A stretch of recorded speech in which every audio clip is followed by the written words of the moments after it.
Welcome back to our channel. मैं हेमंत गुप्ता आपका अपने ज्ञानम चैनल में हार्दिक स्वागत करता हूं। दोस्तों, आज के हमारे इस डिस्कशन का टॉपिक है भारतीय निर्वाचन आयोग यानी इलेक्शन कमीशन ऑफ इंडिया। तो दोस्तों, आज हम देखेंगे कि इलेक्शन कमीशन ऑफ इंडिया क्या होता है, इसका क्या रोल है, ये कैसे फंक्शन करता है, इसके मेंबर्स का अपॉइंटमेंट और रिमूवल कैसे होता है, इसकी लिमिटेशंस क्या है, इसके पावर्स क्या है, इसकी एडवाइजरी ज्यूरिडिक्शंस क्या है। ये सारे मुद्दों पे आज हम लोग डिस्कशन करेंगे और इस डिस्कशन में हमारे साथ हैं मिस्टर मुकेश साहनी जी। तो आइए स्टार्ट करते हैं अपने इस डिस्कशन को। तो सर, सबसे पहला हमारा आपसे क्वेश्चन है कि इलेक्शन कमीशन ऑफ इंडिया यानी कि भारतीय निर्वाचन आयोग क्या होता है। देखिए, आज़ादी के बाद जब हमारा संविधान निर्मित किया जा रहा था तो इसमें देश की जो शासन व्यवस्था है वो भारत की जनता के हाथों में रखी गई और भारत की जनता प्रत्यक्ष या अप्रत्यक्ष रूप से चुन करके सरकार के माध्यम से शासन करे। तो उस सरकार को चुनने की जो प्रक्रिया होगी या उसको कैसे चुना जाएगा, इसके लिए एक स्वतंत्र निकाय की आवश्यकता थी। ऑटोनॉमस बॉडी की संस्था थी कि वो निष्पक्ष होकर काम कर सके।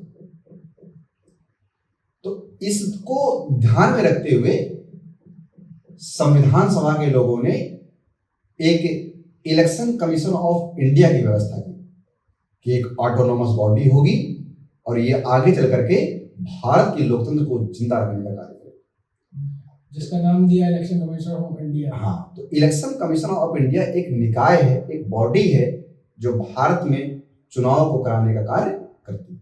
जी, अच्छा, आप हमें इसका कॉन्स्टिट्यूशनल एस्पेक्ट बताइए कि इलेक्शन कमीशन ऑफ इंडिया का कॉन्स्टिट्यूशनल एस्पेक्ट क्या है। अभी देखिए, अभी हम लोगों ने चर्चा किया कि संविधान सभा के लोगों ने इसको रखा, तो जाहिर सी बात है संविधान में ही स्थान दिया गया। तो भारतीय संविधान का जो पार्ट 15 है, जो भाग 15 है, उसमें 324 से लेकर के आर्टिकल 329 तक निर्वाचन आयोग के बारे में संविधान सभा के लोगों ने व्यवस्था की। अच्छा, तो आप ये जो आर्टिकल्स हैं उनको डिस्क्राइब कीजिए। देखिए, आर्टिकल 324 में तो ये बताया गया कि भारतीय निर्वाचन आयोग कैसे चुनाव का अधीक्षण, निर्देशन और नियंत्रण करेगा, और इसी में बताया गया कैसे निर्वाचन आयोग की संरचना होगी, कैसे उसका कार्यकाल होगा, क्या वेतन होगा, सब इसमें। आर्टिकल 325 में स्पष्ट कर दिया गया है कि भारत के प्रत्येक नागरिक को धर्म के आधार पर, जाति के आधार पर और जेंडर यानी लिंग के आधार पर, इनमें से किसी भी आधार पर मतदान से वंचित नहीं किया जाएगा। और आर्टिकल 326 की अगर बात करें तो आर्टिकल 326 में बताया गया है कि भारत में लोकसभा और विधानसभा के चुनाव होते हैं, क्योंकि यही दो ऐसे सदन हैं जहां पे जनता प्रत्यक्ष रूप से भाग लेती है, डायरेक्ट पीपल से। हाँ, इसमें सीधे चुनने का कार्य। बाकी अगर आप राज्यसभा की बात करेंगे, विधान परिषद की बात करेंगे, राष्ट्रपति की बात करेंगे, उपराष्ट्रपति की बात करेंगे, तो जो इनके चुनाव होते हैं तो उसमें जनता इनडायरेक्ट अप्रत्यक्ष तरीके से पार्टिसिपेट करती है। इनके द्वारा चुने गए प्रतिनिधि उसमें मतदान करते हैं। लेकिन ये जो दो सदन हैं, लोकसभा और विधानसभा, इसमें डायरेक्ट जनता पार्टिसिपेट करती है। तो अब कौन सी जनता करेगी, इसकी भी व्यवस्था करनी थी। तो संविधान सभा के लोगों ने कहा कि इस लोकसभा और विधानसभा के चुनाव का आधार होगा वयस्कता के आधार पर। तो इसके लिए उन्होंने आर्टिकल 326 के अंतर्गत व्यवस्था की। अब आर्टिकल 327 की अगर बात करें तो आर्टिकल 327 जो विधानमंडल के चुनाव होते हैं, तो राज्यों की विधान सभाओं के लिए, तो इसमें संसद को यह अधिकार दिया कि इसमें वो कुछ रूल एंड रेगुलेशन बना सकती है पार्लियामेंट।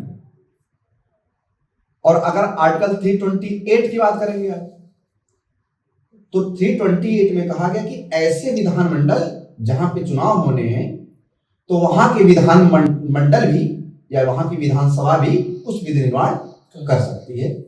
ये आर्टिकल 328 में जिक्र किया संविधान सभा। और ये भी बताना था लोगों को कि ऑटोनोमस बॉडी है, स्वतंत्र निकाय है। तो किस प्रकार स्वतंत्र निकाय है? तो जाहिर सी बात है किसी का हस्तक्षेप नहीं होना चाहिए, क्योंकि भारत में तो शक्ति पृथक्करण का सिद्धांत लगता है। कार्यपालिका अलग, विधायिका अलग और न्यायपालिका अलग, सेपरेशन ऑफ पावर। और कुछ ऐसे बॉडी हैं जो ऑटोनोमस बॉडी है, उसमें अपना इलेक्शन कमीशन ऑफ इंडिया भी है। तो संविधान सभा के लोगों ने आर्टिकल 329 में बिल्कुल स्पष्ट कर दिया कि भारतीय निर्वाचन आयोग के मामलों में किसी भी न्यायपालिका का कोई हस्तक्षेप नहीं है। ये आर्टिकल 329। अच्छा, अगला जो हमारा आपसे क्वेश्चन है कि structure election commission of India का कैसा होता है? हाँ देखिए, जब इलेक्शन कमीशन ऑफ इंडिया की स्थापना की गई तो इसकी स्थापना की गई थी 25 जनवरी 1950 और इसीलिए हम लोग प्रत्येक वर्ष 25 जनवरी को मतदाता दिवस यानी नेशनल वोटर्स डे के रूप में हम लोग प्रत्येक वर्ष मनाते हैं। और 25 जनवरी 1950 को जब इसकी स्थापना की गई तो जो इसका स्ट्रक्चर था उसमें एक निर्वाचन आयुक्त हुआ करता था, और वो जो एक निर्वाचन आयुक्त होता था वो 1989 तक उसी तरीके से कार्य करता रहा।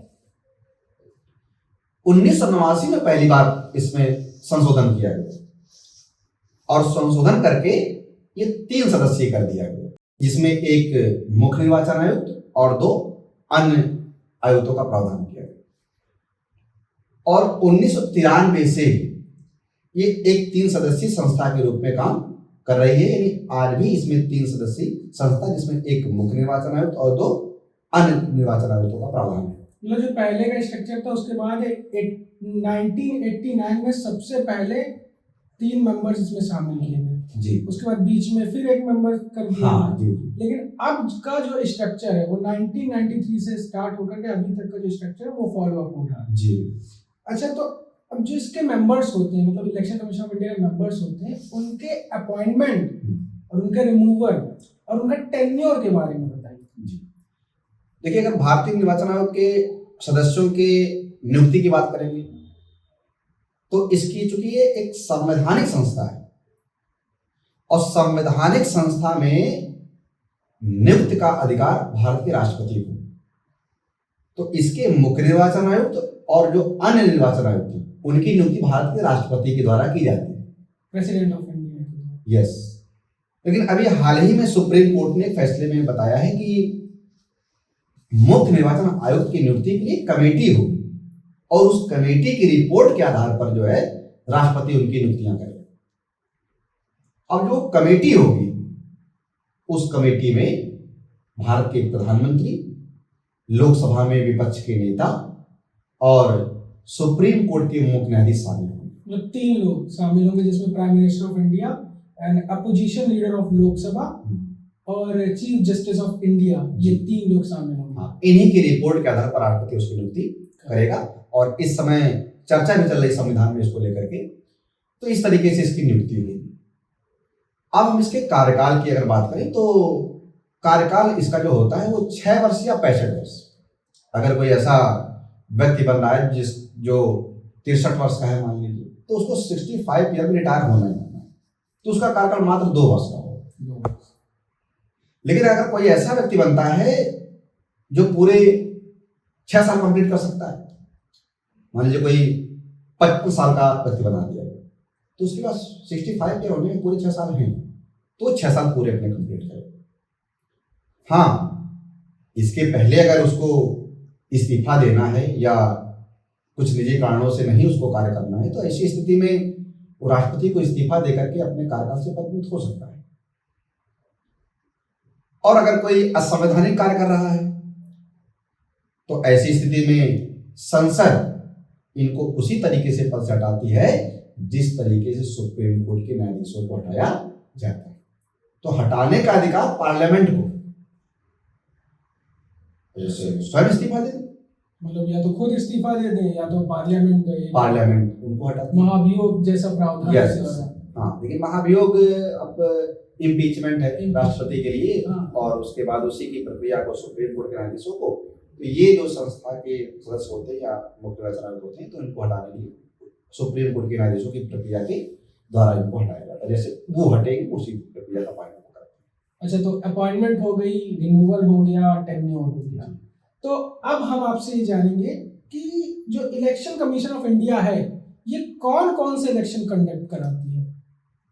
देखिए, इसमें भारतीय निर्वाचन आयोग जो चुनाव कंडक्ट कराता है वो भारत में कुल 6 प्रकार के चुनाव को कंडक्ट कराता है।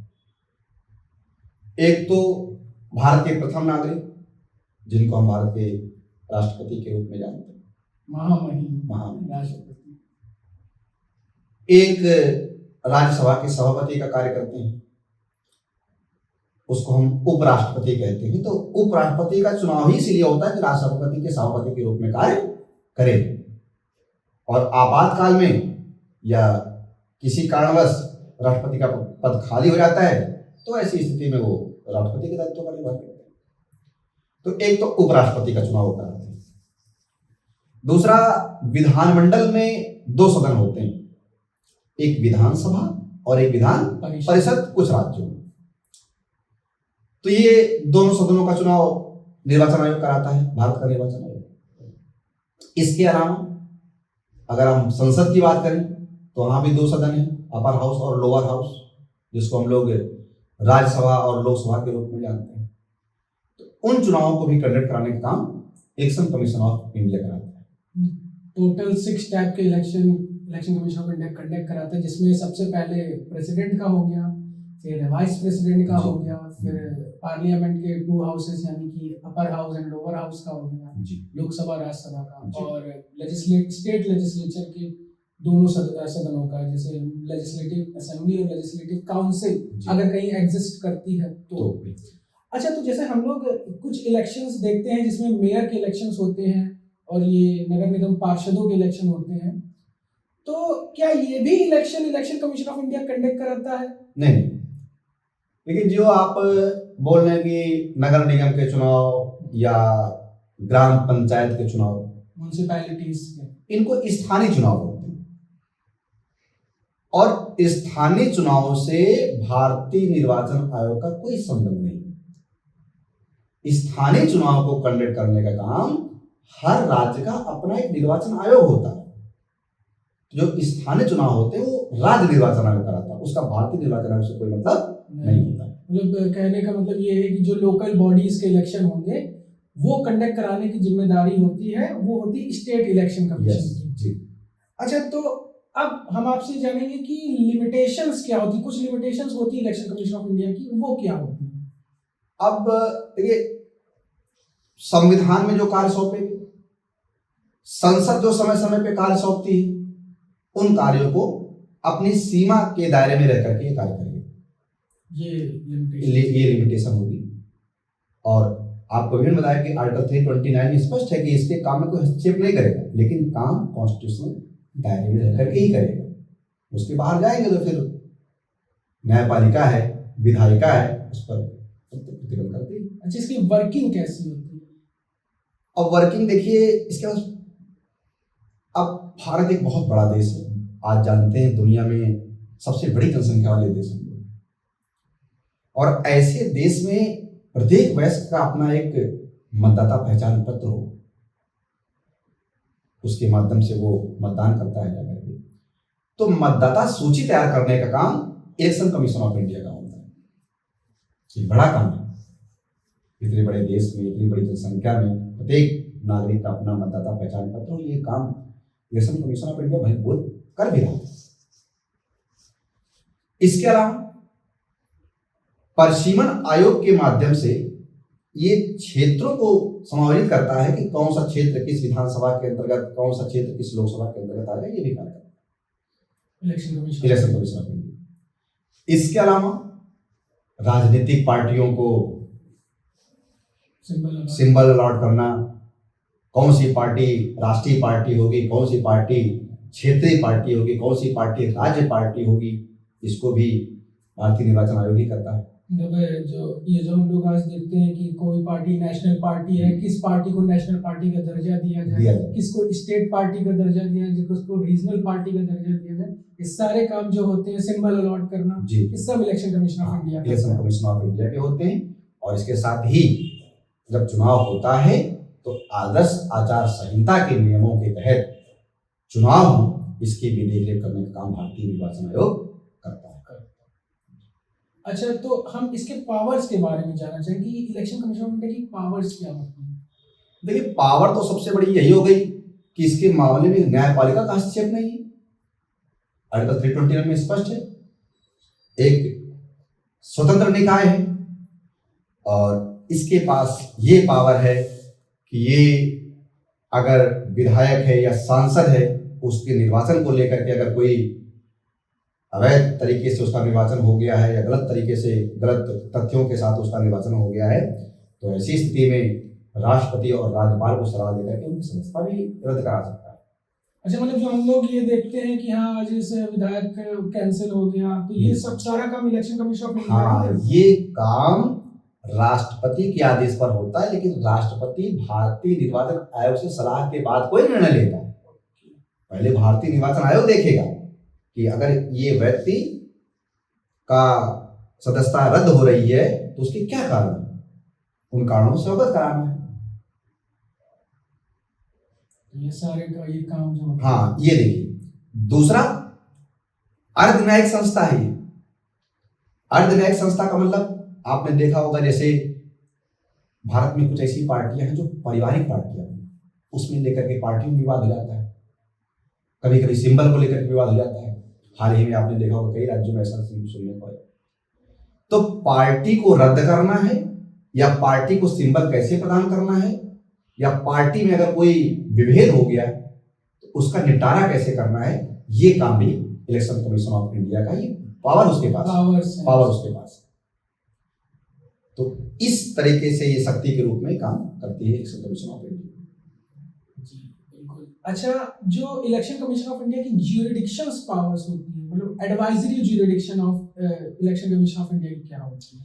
हाँ, देखिए, जुडिशरी अगर आप उसकी बात करेंगे तो इसमें एक अर्ध न्यायिक संस्था के रूप में काम करता है। एक न्यायिक संस्था होती है, जैसे आप कोर्ट को देख लीजिए, वो दंड भी दे सकता है, फाइन लगा सकता है। अब ये क्या है, ये केवल जैसे हमने अभी कहा कि पार्टियों में अगर कोई विवाद हो जाए तो उन पार्टियों के विवादों का निपटारा करना, तो कहीं ना कहीं न्याय देने की बात हो गई। लेकिन कोई शारीरिक दंड थोड़ी ना दे सकती है, पार्टी रद्द कर सकती है, तो इसको बोलते हैं अर्ध न्यायिक संस्था के रूप में कार्य करेगी। और ये भी हमने आपको बताया कि संसदों की या विधायकों की सदस्यता रद्द करने में भी इनकी पावर होती है, जो कि संवैधानिक पावर के माध्यम से अपना सुझाव राष्ट्रपति के माध्यम से देकर के उसकी सदस्यता को रद्द करा सकते। बहुत बहुत धन्यवाद सर, आपने बहुत ही अच्छे तरीके से इलेक्शन कमीशन ऑफ इंडिया को समझाया, उसकी पावर्स को समझाया, उसकी वर्किंग को समझाया। तो दोस्तों, आज का हमारा वीडियो ये था। आज हमने देखा इलेक्शन कमीशन ऑफ इंडिया के पावर के बारे में, उसकी वर्किंग के बारे में, उसका रोल क्या है, उसकी फंक्शन क्या है, उसकी लिमिटेशन क्या है। तो दोस्तों, अब हम आपसे मिलेंगे अपने अगले वीडियो में। तब तक के लिए जय हिंद, जय भारत, वंदे मातरम। Thank you.